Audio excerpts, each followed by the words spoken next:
this was a nostalgia show for guys who might have been nostalgic for a high school experience they didn't actually have. So like, I don't know. It always seemed like a dad who really liked football in college or in high school, grew up, had his kids, lived in suburbia, worked in the mailroom at Procter and Gamble, and watched Friday Night Lights on the weekends. Welcome to another episode of Is This for Kids? I am Jonathan, Peer of Blevins. I am Katie, Mrs. Ruby. And we unintentionally dressed up for this episode, kind of. I have my Michigan football hat on, and you have a Seattle Mariners jersey on. Mm-hmm. And we're talking about sports in this episode. Well, in this episode, yeah. Not in the next one where we'll be wearing the same thing. Right. What's up, brother? What are you going to do? We're talking about Friday Night Lights. The television show, not the movie. Right. Yes. Sorry. I forgot there even was a movie. The movie was awesome. And they're actually, like, I don't know if they're a book or something. I should have looked this up. But there's similarities between the two, but they are very separate. All right. So the movie, awesome movie. Check it out. It's basically Remember the Titans on steroids. Yeah. So this is high school football, though. High school football in Dillon, Texas, right? I think it's very funny that you've got a college and I've got a baseball team. Talking about high school football in Texas. Yeah, but football season is over. So, like, I need to get into my other fandoms here, you know? I didn't know that you were a Mariners fan. Yeah, I have this actually policy with the people in my Twitch community that once I get a jersey for a team, I will become a lifelong fan of that team. So my community sent me a Lions jersey, which is how I became a Lions fan. I'm a Seattle Mariners fan as a direct result, and also a New Jersey Devils fan. Oh, yeah. I have a New Jersey Devils jersey, so that exists. I have no NBA team yet. There you go. You heard it here. ITFK, send us something. Check it out. 914 Noblesville, Indiana, 46061. Okay, if something happens here, it's going to be hilarious. We'll turn it into a reel. It's going to be awesome. If somebody sends me an NBA jersey, I'll giggle. Send her a Pistons jersey. The rebuild starts now.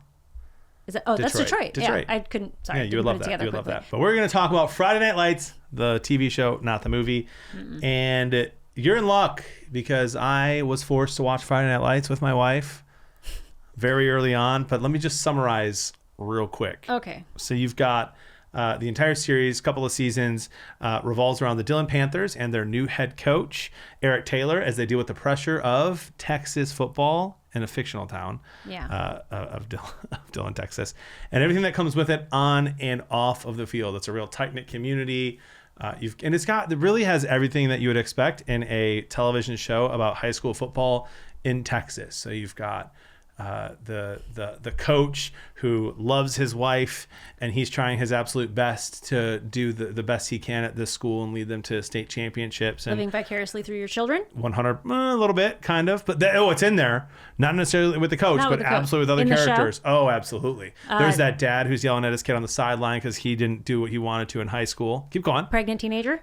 Yep, couple of them. Cheerleader? In different ways. I don't remember if there's a cheerleader, but there's lots of cheerleaders in the show who play a huge role. Yeah, eating disorders? Yeah, but not as much as you would think. But they're in there. A morbidly obese guy who has to stop getting hit.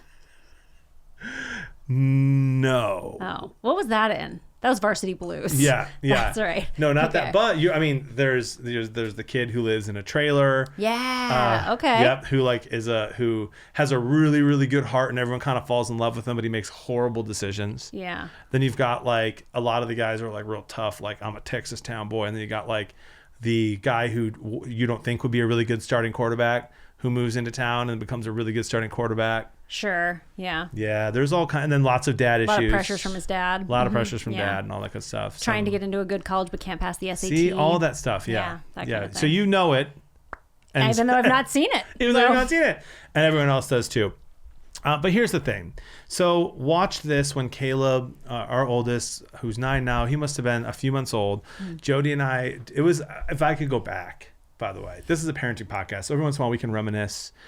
9, 7, and 4 years old right now. If I could just go back to how simple, at the time you don't think it's simple, right? Yeah. You're like up all night and you're figuring out life. You take a baby home. You're like, what are we even supposed to do with this thing? And everyone brought meals. We had meals for weeks. I had paternity, maternity leave, all this stuff. And Jody and I are just like watching Blue Bloods and Friday Night Lights just binge watching while we trade off holding our son who's just sleeping the entire time. It was awesome. The maternity leave show is like a real thing. Like with each kid, I had a show that I watched on maternity leave every single time. And yeah, if you have newborns right now and you're watching the show, first of all, good on you for preparing in advance because your newborn's not watching any media. But like I know it feels like it's so hard and so high stakes. Literally the least high stakes parenting you're gonna do. Yeah. Like I always tell people that you really can't, outside of like full on neglect and intentional abuse, you can't ruin a kid before the age of 2. I'm with you. Like no decision made in good faith is gonna ruin a kid. Yeah. I'm with you. I like that. There you go. So keep on keeping on. You're doing great. You're doing great. So Jody and I are watching this show, and you know what? I will be honest. I love football, and like Jody loves the drama, and so for us it was a good show because there was enough football in there. But it really just kind of felt like a soap opera for most of it. Eric Taylor, the head coach, is played. Oh my gosh, I saw him. We do this every single time. The Touched by an Angel guy, or the early edition guy. Yes. It's him, and he was in Bloodline. Yeah. And this, and I'm forgetting his name at the top of my head, but he's absolutely awesome. And you found it. Gonna look it up. Dude. Played by Kyle Chandler. We've done this like 10 times on this. I should know him because I'm so sorry. He was at Emerald's restaurant. I should have said hi to him. I know. Well, I did. I talked to him. Actually, I called him right after that episode came out, and I was like, Kyle, you got to call John. Oh, but he just didn't call you back. Well, no, I texted you, and I was like, can I give Kyle your phone number? And you didn't answer me because you never answer your texts, and so I didn't give it to him.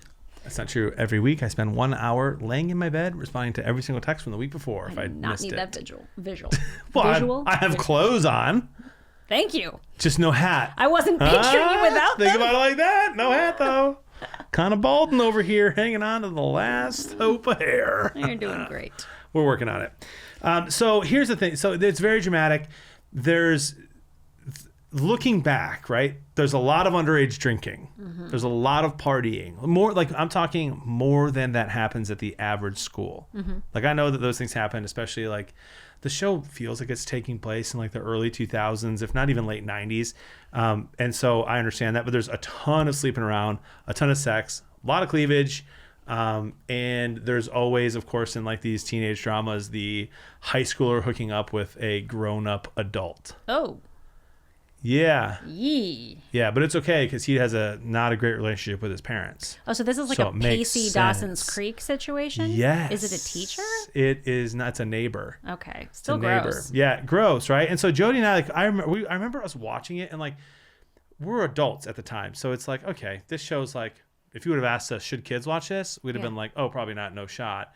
You know, is it kind of weird that we're watching it? A little, but like we like Kyle Chandler and we like some of the other characters and we like football. So here we are. And I don't remember at the time it being marketed to young audiences, but that doesn't mean it wasn't, and it doesn't mean that that young people weren't watching it. Yeah, I think when it was out on TV, I felt like it was more of a dad show. Like we always have that conversation of who is this made for, and it always seems like it's content that's more appropriate for an older kid, but it's geared toward a younger kid, and it's freaky weird. This actually, at least the vibe that it gave off to me was the complete opposite. That like this was a nostalgia show for guys who might have been nostalgic for a high school experience they didn't actually have. So like, like. I don't know. It always seemed like a dad who really liked football in college or in high school, grew up, had his kids, lived in suburbia, worked in the mailroom at Procter and Gamble, and watched Friday Night Lights on the weekends. I don't think you're wrong. That feels like the vibe. I don't think you're wrong. It's also older than I remember it being. So it was on in 2006. Yeah. So it would have been on like around the same time that the OC was also on. Yep. And the OC is something I did watch when I was young. Mm-hmm. And we're going to talk about the OC at a later moment. But this, we didn't watch until 15 years later. It's one of those things that we've talked about on the show before where it just kind of took off on live streaming platforms. Yeah. And so it went really, really viral for like 2 years. And everyone's like, oh, you got to watch this. You got to watch this. You got to watch it. And so we did. But here's the deal. What do we do with a show like Friday Night Lights that, I mean, is still available on streaming platforms? And it's got this like football high school drama feel where it may have been marketed to people who are older, but now, is accessible to anyone.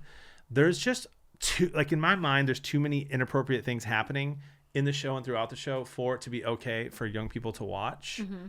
Do you think that there's anything is this one of those examples that you would use as a show of like, it's okay to watch with your kids and like talk them through the inappropriate things that are happening, like the tons of underage drinking and the tons of hookups and all that stuff? Or is this one of those things where you're like, probably avoid it because it's not even a really accurate representation of the world we're living in at this time? Yeah, I would think that like, so I do think that this show is definitely marketed to adults. I mean, the main character is the coach, right? Like he's the main person. He is an adult. So you're looking at it sort of through the lens of an adult, and adults who watch it are at least mildly horrified by the behavior that's going on with children.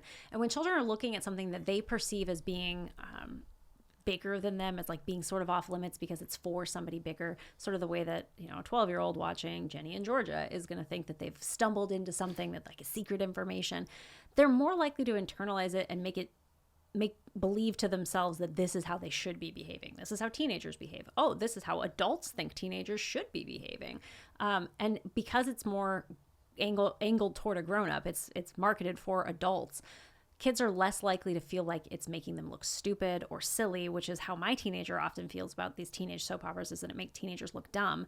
Instead, it makes them look sort of like adults, and they like that. So that worries me a little bit. I do think that it might be a good idea to maybe keep this for adults. But it is one of those things that you hear, it's a show about teenagers, it's a show about high school. Maybe I should watch it with my high schooler. I don't know that this is that. Yeah, and here's the thing. I was in youth ministry for 15 years in one capacity or another. And often of that 15 years was full-time ministry.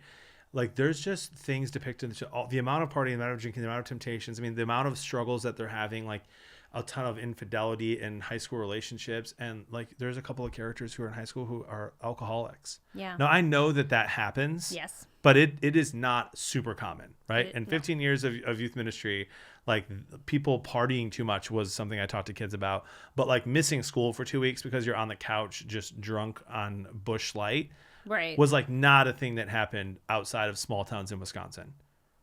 Right. So there's just, poor small towns in Wisconsin. What's that? I said poor small towns in Wisconsin. Yeah, sorry. I used to be in one, so I'm allowed to talk about small towns in Wisconsin. After that making a murderer thing. That's one of the small towns I'm talking about. Yeah, I know. They're just never coming back. But you know what I mean? Like, it's not an accurate representation, especially nowadays when the younger generations are partying less and they're not dealing with some of these same pressures that maybe we were when we were in high school, that it just feels outdated and irrelevant. Not only that, it's like the problems that kids are facing nowadays have a little bit, actually quite a bit less to do with those types of behaviors, right? So most kids these days are risk adverse. There's a study that I read recently where they ask kids that they say, how much do you agree with the statement, I do one thing every week that makes me nervous or is risky or something like that? And the number of kids who answered yes to that was lower than 10% or something like that. Don't fact check me on that, but it was very low. And so kids these days are much less risk averse than they used to be. They're much less willing to get into those real life situations. They're spending more and more of their time in a virtual world, on their phones, on Snapchat, on Instagram. And I worry that if we're looking at a show like Friday Night Lights and parents are thinking, like, I think that those kinds of shows give parents sort of the ick and want to keep their kids in the house, and they think their kids are safer because they're inside and online. And it's just not true. Yeah. The mental health things that are happening with kids who are spending all of their time in their bedrooms on social media trying to avoid these risky behaviors, I don't know. I don't think that's a good trade-off. I don't think it's a fair trade-off. So yeah, I worry. Yeah. I worry a bit. I would like to see, because when I, like, growing up, sports were such a huge part. I loved all of it. I grew up watching Michael Jordan. Like the U.S. hockey team was super fun. Just all these really cool, momentous moments in sports. And so all of the Space Jam, and remember the Titans and Friday Night Lights and all these like sports things I wanted to watch. Look at the Irish on the Disney Channel, like based off basketball. And I could be wrong here, but I feel like there's just not enough modern day shows and movies that involve current sports, in an accurate way that would be like worth watching. So like all the things you just mentioned and the issues that young people are struggling with now, in a show that like where they're playing sports, they're like, what is the high school like or middle school like now? Yeah, would be really cool to kind of see.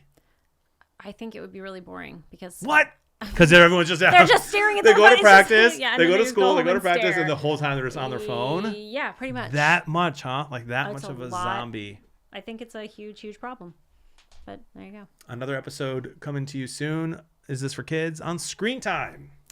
Yeah, I'm really excited. We're building something for you behind the scenes that we're not really ready to talk about right now. But I'm just, if you're ready for a community who wants to talk to you about these things, who wants to help you parent through these things, we have plans. And if those types of topics are interesting to you, boy, howdy. There you go. That was the dumbest thing I've ever said. Boy, howdy. Boy, I tell you what, man. I'll tell you what. Check it out, Oh kids. my gosh. Kids these days. Hey. Wait. Okay.